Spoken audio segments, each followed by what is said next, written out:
Hey guys, Anthony Hazelwood here, and I'm coming at you guys with another thought that I kind of had in my head here, and I just want to get a couple things out to you guys, like as always, as this new thing that I'm trying to do. So today I wanted to talk about something that happened last night, and if you guys don't know me, you probably don't know that I'm a huge football fan. So last night I happened to watch the Pro Football Hall of Fame inductee ceremony, where the big men got some love. As a lineman myself in high school, love it when the big men get some love. Cortez Kennedy and a couple of those other guys, great job, you know what I mean, getting in there. But I do not want to talk about the big men today. I actually want to talk about the small man at the party, and that person being Curtis Martin. Now, I don't know if any of you guys watched that speech last night, but if you haven't, I would go watch it right now. So I'm going to try to keep this short. He gave this speech basically last night about how he grew up in an abusive neighborhood, in an abusive home with an abusive father to his mom, and how he was abusive to her. He went into pretty graphic detail, and basically how he grew up in that kind of mindset of being a bad person, and he turned into a thug, and he was a product of his environment in Pittsburgh.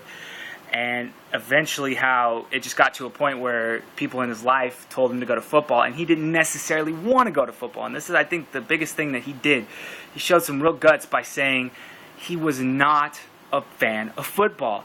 He did it as an engine to make his life better and the life of people around him better. And wow, was that a great speech, because you know what? You're in a place with 260-something people that have been inducted into a Hall of Fame. All these guys devoted their lives to this sport. And this guy comes out and says, you know what, I don't necessarily like the sport, but I tried my hardest when I was in it.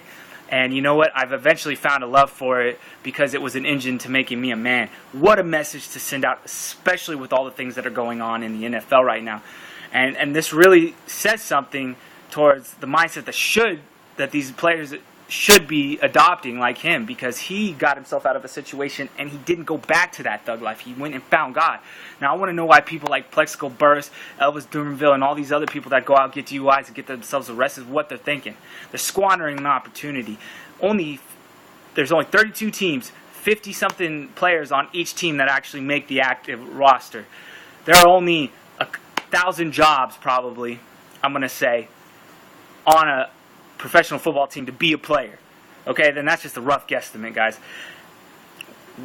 The message that needs to be sent out to these kids, in my opinion, and you guys can always leave a comment in the comment section below letting me know what you think about that, but in my opinion, the message to these kids should be like, don't squander this opportunity. It's an opportunity to make yourself better, put people around you in a better opportunity, and it's an opportunity to get yourself out of a rut.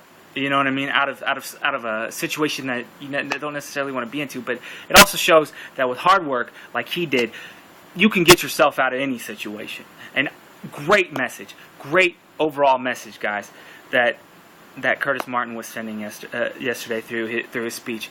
And I mean, if you guys haven't seen it, I would go watch it. Take a couple minutes. It's about a 20-minute speech, but it really lays down the kind of troubles that football players go through, and I know it because I went to a school where some guys, you know, they had people die while they were playing football, but they stayed out of trouble because they were in it and stuff. So football is definitely an engine to keep people out of trouble, but it can't do it all. And I'm just saying to these football players out there, please don't squander your opportunity. I would love to go back and play football collegiately or in the NFL, and if I ever got that opportunity, I would never turn back. I would devote myself to that 100%, and I would make sure that, you know, that my family was taken care of and everything like that. So, guys, that's all I got to say today. If you guys want to let me know what you thought about the speech, if you saw it, if you thought maybe he went too far with some of the stuff he went into graphically about what was happening in his life, let me know in the comment section below. Also, let me know what you think about all the recent crimes that are happening, not specifically in football, but within all professional sports.